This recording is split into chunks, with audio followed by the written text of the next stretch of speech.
Bismillah, alhamdulillah, wassalatu wassalamu ala rasulillah, amma ba'd. Baik anak, insyaallah kita akan belajar bahasa Arab, mengenal huruf jar, ismu munsharif, dan ghairu munsharif. Langsung saja, huruf jar, pada kesempatan kali ini kita akan pelajari 4 huruf jar. Yang pertama adalah fi.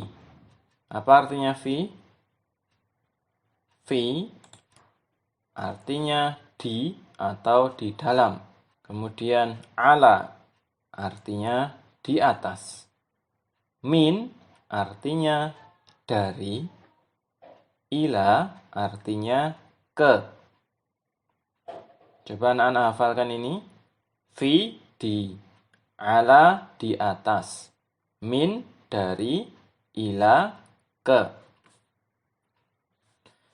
Mari kita lanjutkan dengan contoh yang ada.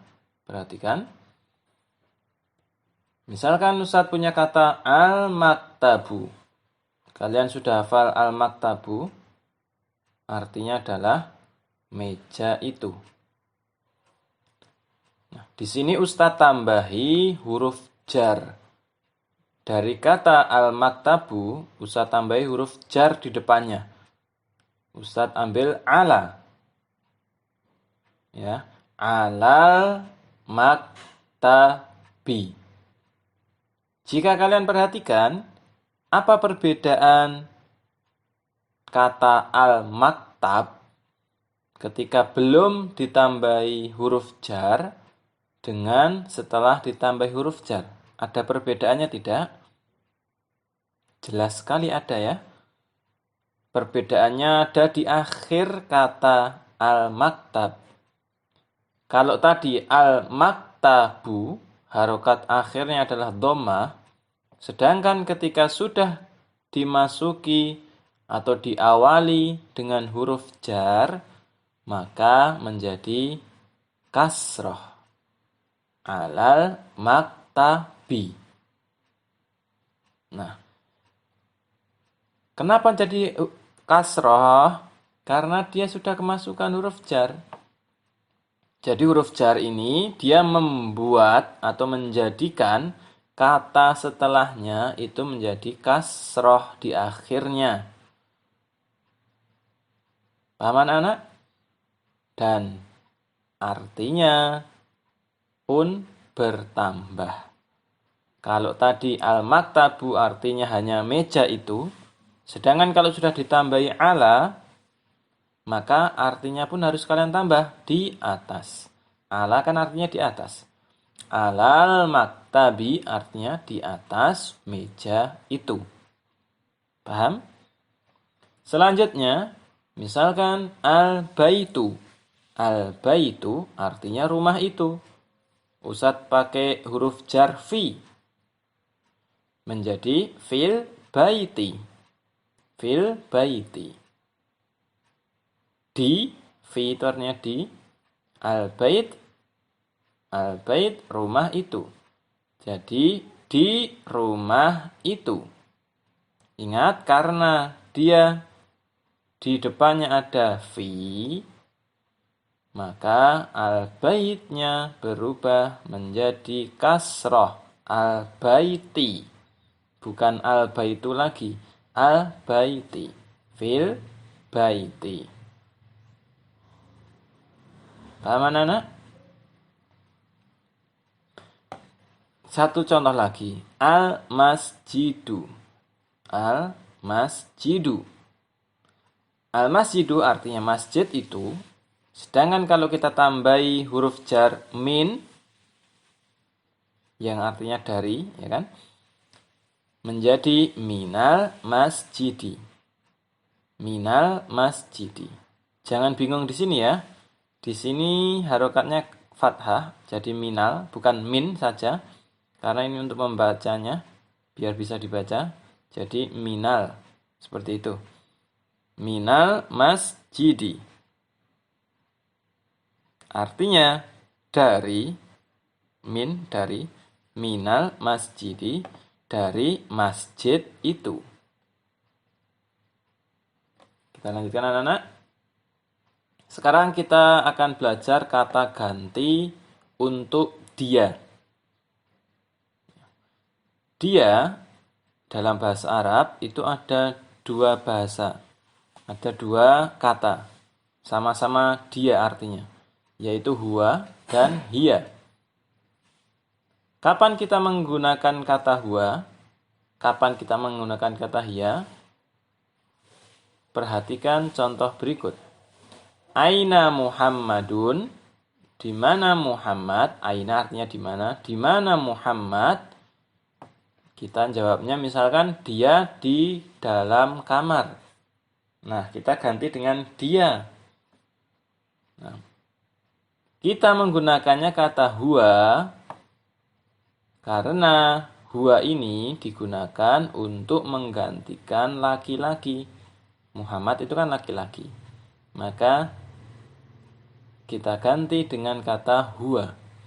Huwa fil ghurfati. Artinya dia yang dimaksud adalah Muhammad, dia di kamar.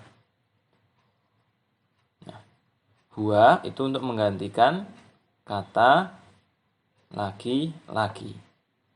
Sekarang kita contohkan yang perempuan. Di sini ada wa aina Aminatu. Di mana Aminah? Karena Aminah ini perempuan, maka kita gantikan dengan kata hiya. Hiya fil matbakh. Fil matbakhi. Ya, ingat karena ini kemasukan huruf jar, fi, maka akhirannya jadi kasroh. Fil matbakhi. Hiya fil matbakhi. Dia di dalam dapur. Dia di dapur. Itu di buku salah ya. Matbakh itu artinya dapur. Dia di dapur. Dia yang dimaksud siapa? Aminah. Jadi dalam bahasa Arab itu ada kata huwa dan hiya. Itu artinya sama. Sama-sama dia. Namun bedanya di dalam penggunaan. Kalau huwa itu digunakan untuk menggantikan laki-laki. Sedangkan hiya digunakan untuk menggantikan perempuan. Sedikit tambahan anak-anak, mungkin kalian biar tidak bingung. Perhatikan di sini, ainal kitabu, di mana buku itu? Nah, Ustadz pengen mengganti kata buku itu dengan kata ganti. Misalkan dia buku maksudnya di atas meja. Berarti Ustadz pakai apa ini? Buku itu kan kita nggak tahu laki-laki atau perempuan. Kalau manusia jelas. Tapi kalau buku, dia laki-laki atau perempuan. Nah, di dalam bahasa Arab, kata-kata benda pun itu digolongkan ada yang laki-laki, ada yang perempuan. Cara membedakannya bagaimana Ustadz? Cara membedakannya gampangnya. Untuk kata benda itu kita lihat akhirannya. Kalau diakhiri dengan tak marbutoh, ini tak marbutoh seperti ini, itu menandakan dia perempuan. Dia digolongkan ke perempuan. Sedangkan jika tidak ada tak marbutohnya di akhir, maka dia laki-laki. Sekarang Alkitabu di akhir tak marbutoh tidak. Tidak, berarti dia digolongkan ke laki-laki. Maka kata ganti yang digunakan adalah huwa. Huwa alal maktabi. Dia, maksudnya buku di atas meja. Nah, sekarang wa aina sa'atu, sa'ah jam, dan di mana jam? Perhatikan akhiran tu di sini. Ini ada tak marbutoh, kata benda yang diakhiri tak marbutoh seperti ini, maka dia digolongkan ke perempuan. Sehingga kata gantinya pun menggunakan kata ganti perempuan, yaitu hiya. Hiya alas sariri. Dia, maksudnya jam, di atas ranjang. Paham anak-anak? Kita lanjutkan. Terakhir, kita akan mengenal isim munsorif dan ghairu munsorif. Nah, perhatikan di sini, sudah dibagi di sini. Yang kanan ini adalah isim munsorif. Di kiri adalah ghairu munsorif.